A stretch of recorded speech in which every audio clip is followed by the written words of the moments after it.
Obrigado por você ter voltado. A gente vai para a nossa terceira parte dessa conversa, até um pouco informal, mas não menos precisa. Eu estou aqui com bastante responsabilidade para passar esse conteúdo para vocês. Nós estamos falando de organização do Estado. A gente já falou ali da capacidade, das características de um Estado federado. Nossa Constituição brasileira cria a República Federativa do Brasil. E nós também falamos ali da do nosso poder enquanto Estado federado, no que tange a soberania e a autonomia. Tá bom, agora a gente chega no ponto 3, que é a repartição de competências. Tá bom, professor, o que é isso?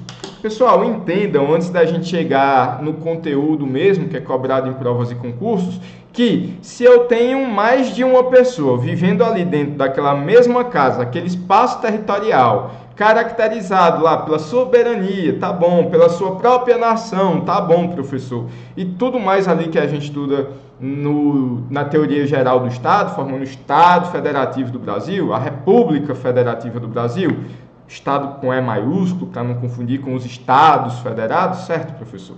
A gente tem mais de uma vontade e que para essas vontades elas poderem conviver, a gente precisa saber o que é que cada um pode, o que é que cada um tem que fazer dentro daquela casa, como você e a sua própria família. Então, olha, você trabalha, as crianças vão estudar, as crianças vão fazer isso, as crianças vão ajudar nos deveres domésticos, claro, que respeitar da sua infância, a sua adolescência, etc, etc, mas nós temos que ter ali regras de convivência e saber o que é papel de cada um de nós. Então, por isso mesmo, a nossa Constituição Federal, ela passa um bom tempo, artigos 21 até o 32, para dizer o que é da competência de cada um desses entes federados. Lá no artigo 20 se fala que é o que é da União, né, os bens da União, e do 21 a gente já diz, olha, compete à União. Aí nós temos competências de duas formas,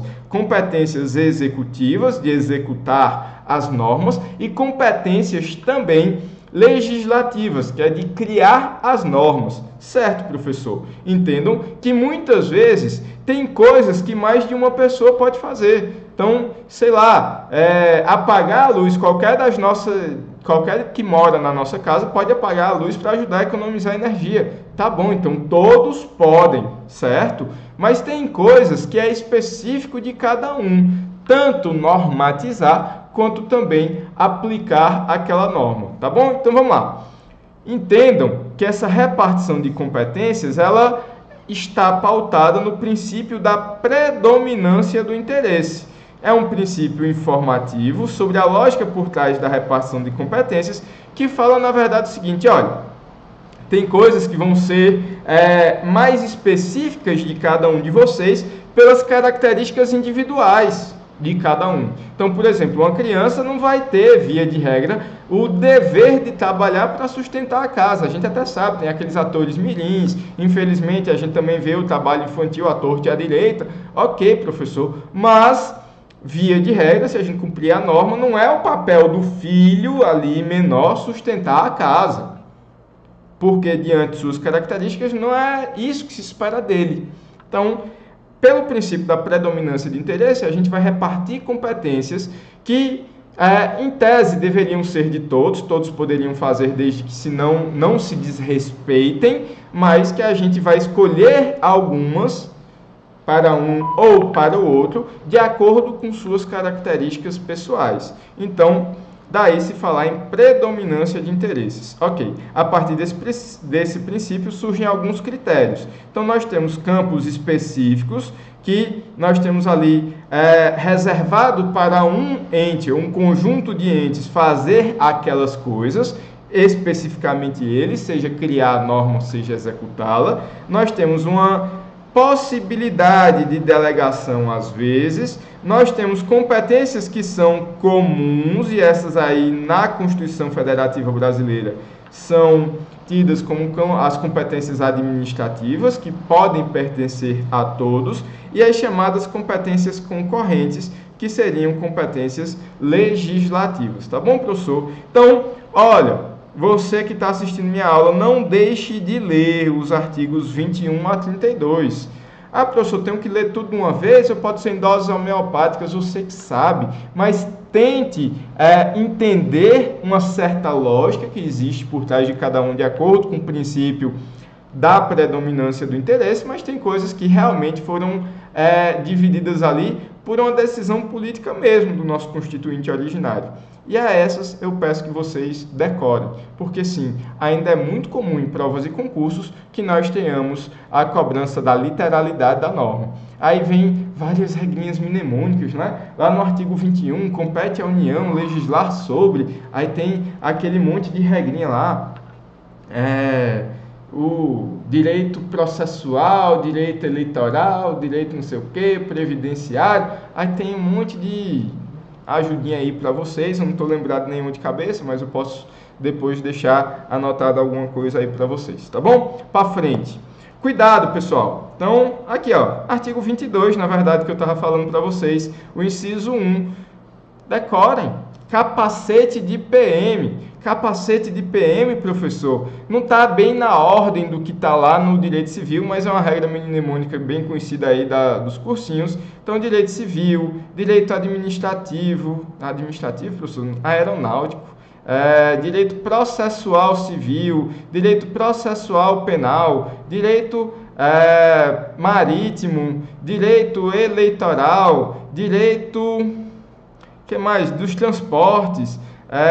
O outro C, professor, direito, salvo engano, comercial. Então, deem uma olhada lá, porque, de fato, esse artigo 22, inciso 1, é bastante cobrado em provas e concursos. O 11, que é trânsito e transporte, tenham cuidado, porque eles gostam muito de confundir o que é que o Estado pode falar, e o município também. Então, tenham cuidado que, apesar de competir a União editar normas gerais sobre isso, existe a possibilidade ali dos estados e dos municípios suplementarem essas normas.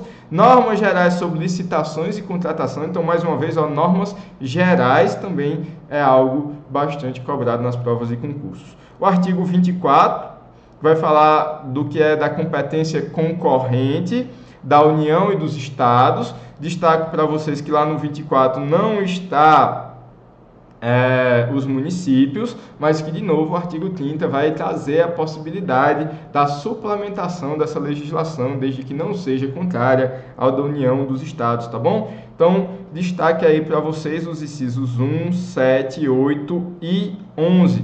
Eu destaco também, pessoal, salvo engano, o inciso 6, que vai falar do meio ambiente, que também tem sido cobrado ali a questão da competência em matéria ambiental. Já vi cair nas provas de ambiental, muito mais que nas provas constitucional, mas, enfim, você já está estudando, dou aí o destaque para vocês.